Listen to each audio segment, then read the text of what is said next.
সুপ্রিয় দর্শক, এখন চলে আসছি আমি।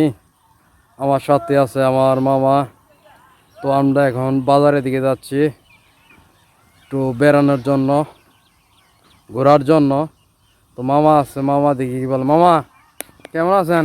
আলহামদুলিল্লাহ মামা, ভালো আছি। ভালো আছেন? আছি ভালো। তো এখন কোথায় যাইতেছি আমরা মামা? মামা আমরা একটু বেড়াতে যাচ্ছি এই রোদেলা বিকেলে, কারণ মনটা ফ্রেশ করার জন্য আমরা ঘুরতে যাচ্ছি। এবং এখানে একটি প্রাকৃতিক দৃশ্য দেখে খুব ভালো লাগলো, সেই জন্য আপনাকে বললাম যে পাশের ক্যামেরাটা দিয়ে ভিউয়ারদেরকে দেখান কত সুন্দর ধান হচ্ছে আমাদের চালা জমি। মানে এটা কোনো নামা এলাকা না, এটা একটা চটান সিস্টেমের জায়গা, পাহাড়ি এলাকা। পাহাড়ি এলাকার মধ্যে কত সুন্দর ধান হচ্ছে, এটা ভিউয়ারদেরকে দেখান।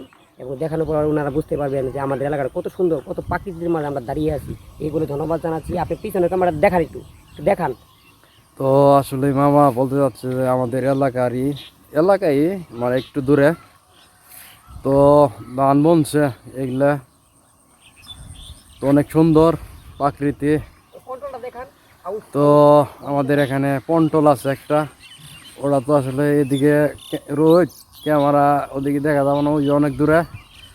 তো এগুলা সব পন্টল দিয়ে ধান চাষ করে, খুবই সুন্দর দেখা যায়। তো ধন্যবাদ সকলকে।